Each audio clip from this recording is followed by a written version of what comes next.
Donkey Kong Bonanza. Were you previously unconvinced about getting the Nintendo Switch 2 for $700 Canadian? Hold on, brother, have I got a deal for you.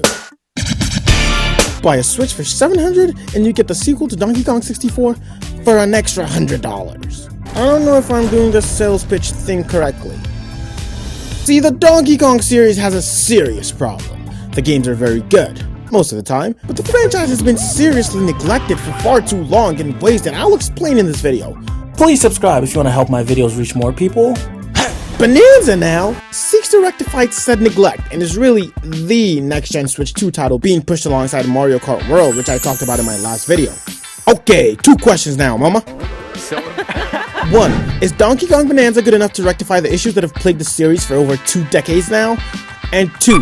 Why is Astro Bot a better game than Super Mario Odyssey? Are you serious right now, bro? I know that's a crazy thing to hear from someone who sucks Mario off for a living, but that's a topic for another video!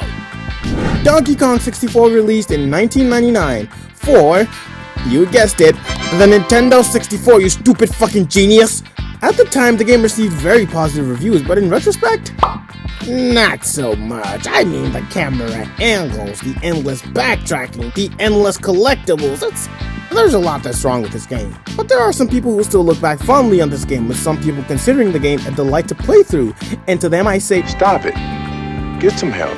Look, I'm not the biggest fan of the N64, so unlike a lot of people on this website, I'm not blinded by nostalgia. Oh no! Am I trying to say my opinion is superior to other people's opinions? Not necessarily. Am I not trying to say my opinion is superior to other people's opinions?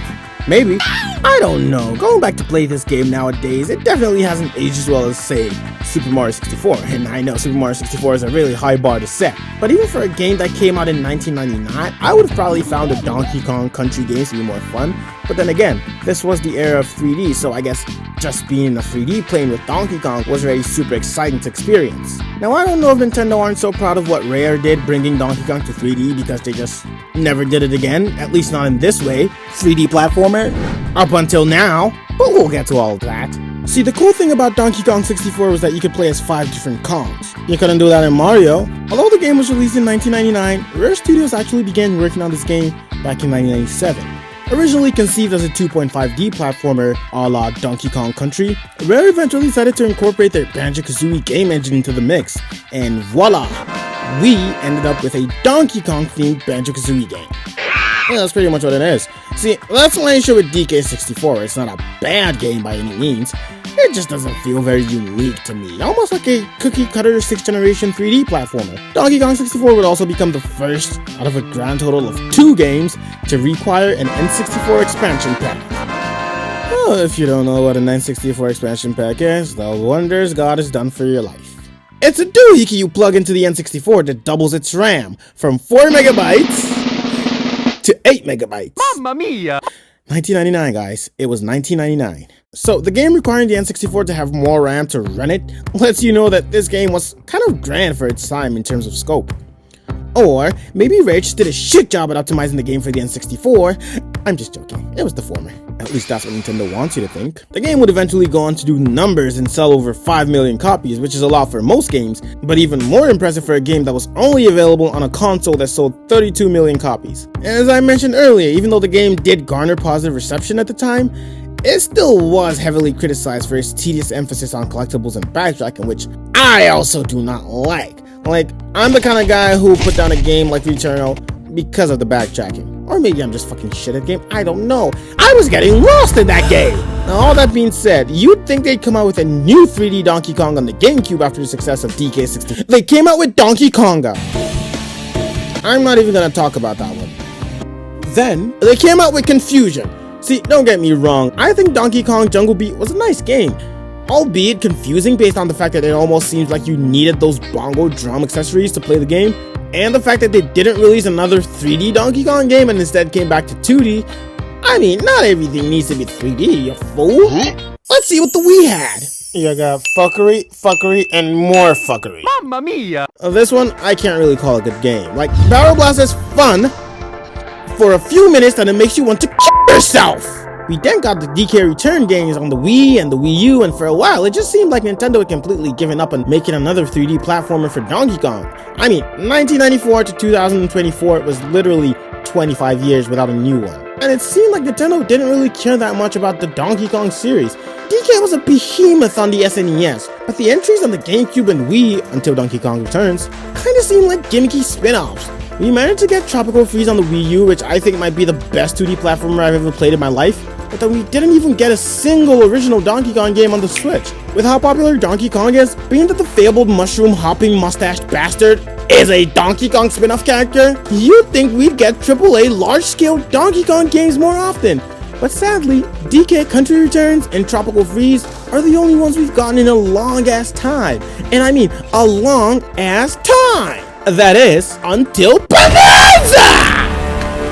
Nintendo popped out and dropped the hardest video game cover of all time. Goddamn, fuck you Sony boys, I'm gonna show you how to do this shit right.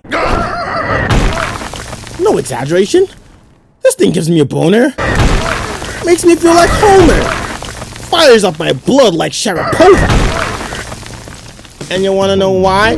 Because Nintendo are evidently taking DK serious again. I mean, using the stupid ape as one of the two big Switch 2 exclusive titles, DK's hanging with Mario and the big boys now. Look, everyone and their grandmother expected a 3D Mario as at least a launch window title for the Switch 2, if not day one. And Nintendo definitely knew that, even though we probably still will get the inevitable 3D Mario before the end of the year on the Switch 2, the fact that they were bold enough to slap us across the face with Bonanza while people yearn for 3D Mario, aka the pinnacle of gaming, shows how confident they are in this game. They're definitely giving DK the AAA treatment again, and it looks like Nintendo are finally ready to get serious with this character. In fact, I think they made the decision to start treating my boy better a little while ago.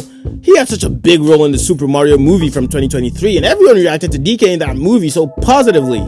They also randomly decided to remaster Donkey Kong Country Returns, so it's the third time they're releasing that game. Now, I do have my issues with Bonanza, I'm not gonna lie. I don't think it looks very next gen, and I am worried about just how much substance the game actually retains underneath the whole level destruction fueled excitement frenzy. But I can't deny that the game looks and plays like a high quality video game. Well, at least it looks like it plays because I haven't actually played it. But you get the fucking point, fuck you! The scope of the game is pretty grand for a Donkey Kong game, and most importantly, it is something fresh and innovative for the series. Heck, dare I say for games in general, and I'm not claiming that Bonanza is the first game to do the level destruction thing here, but it is the first time to my knowledge it's being done in a AAA 3D platformer. I'm very excited to see what this game brings. I don't know how much exactly I'm going to enjoy it, but I hope I enjoy it a lot. What do I mean by a lot? Let's see, I mean, goddamn Astrobot is a fucking lot of enjoyment. I think this game is better than Mario Odyssey, on the same level as Mario Galaxy, but not quite on Mario Galaxy 2 level. Which is the absolute best platformer to ever grace our dreadful planet. But don't just take my word for it. Take my word for it after I've made an entire video about the steady growth and inception of Astrobot, as well as how it helped Sony put Nintendo at their own damn game. Stay tuned, subscribe.